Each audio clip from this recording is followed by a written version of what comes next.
Class third students, अब आपको अभ्यास कार्य करना है जिसका आपको हेडिंग लिखनी है, सही या गलत का निशान लगाइए।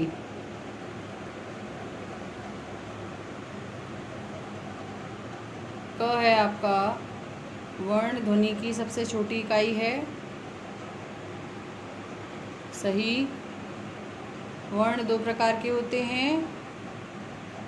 सही ग, अ, ई, ए, ओ व्यंजन वर्ण हैं। गलत, क्योंकि ये स्वर हैं।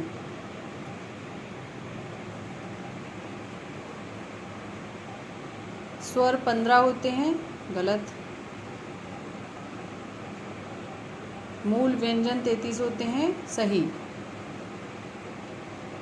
इसके बाद आपको करना है, कुछ शब्द हैं उनके में मात्रा लगाकर नए शब्द बनाने हैं। तो हेडिंग लिखनी है, मात्रा लगाकर नए शब्द बनाइए। पहले शब्द लिख लीजिए, कम, दम, बल, थल, कल।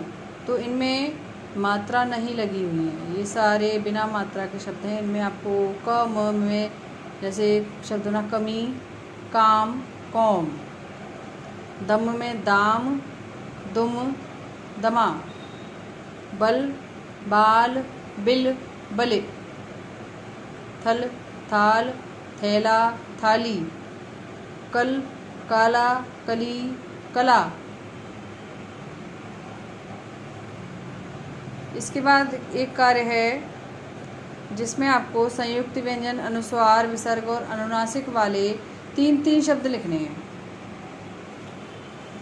ठीक है, तो ये आपको ऐसे करना है, संयुक्त व्यंजन लिखो, इधर विसर्ग, अनुनासिक, अनुस्वार। ठीक है, संयुक्त व्यंजन में पहले हम लिखेंगे त्रिशूल, क्षत्रिय, ज्ञानी। बच्चों ये ज़रूरी नहीं है जो मैं आपको लिखवा रही हूँ संयुक्त व्यंजन में या विसर्ग में या अनुस्वार में या अनुनासिक में, वही आपको लिखने हैं। आपको और भी शब्द याद हों तो आप उनको भी लिख सकते हो। ऐसा मत सोचना कि यदि मैं टेस्ट में अंगूर की बजाय कुछ और लिखा हुआ आ गया तो वो अनुनासिक नहीं है। अंग की बिंदी लगी हुई है तो वो अनुनासिक ही शब्द है। तो आप कुछ और शब्द भी लिख सकते हो, पढ़ सकते हो, याद कर सकते हो। ठीक है, तो संयुक्त व्यंजन में लिखेंगे त्रिशूल, क्षत्रिय, ज्ञानी। अच्छा बच्चों, आपको क्षत्रिय बनाना आता है, मैंने आपको सिखाया है।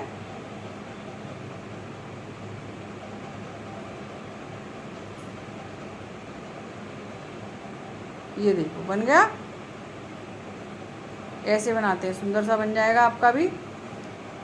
विसर्ग अतः, स्वतः, प्रातः। तो बच्चों ये जो विसर्ग है, ये बड़ी अंक खाली, जो आप मात्रा अभी तक पढ़ते थे बड़ी अंक खाली, तो बड़ी अंक खाली की ये जो मात्रा बन गई विसर्ग, यहाँ लगा दिया तो इसका उच्चारण हो गया ह का। फिर आता है अनुनासिक, अंगूर, अंगद, दंगल। आप कुछ और भी लिख सकते हो, बंदर लिख सकते हो। ठीक है, जैसे एक वर्ड मैंने बता दिया, अब आप और वर्ड सोचो और याद करना उनको। अनुस्वार हैं मुँह, माँ, पूँछ। आप और भी कुछ लिख सकते हो। बहुत सारे शब्द होते हैं जिनमें चंद्रबिंदु लगती है, उसे अनुस्वार कहते हैं। ठीक है, तो आप जितना हिंदी पढ़ोगे, पाठ पढ़ोगे, जितना हिंदी की कविताएं पढ़ोगे, अखबार पढ़ोगे, उतना ही हिंदी पढ़ना आपका, पढ़ने में आपके सुधार आएगा। ठीक है, तो अभी आप ये कार्य कर लीजिए कॉपी में, और जैसे जैसे मैं करवा रही हूँ, क्योंकि अब तो बेटा चेक भी हो रहा है आपका वर्क।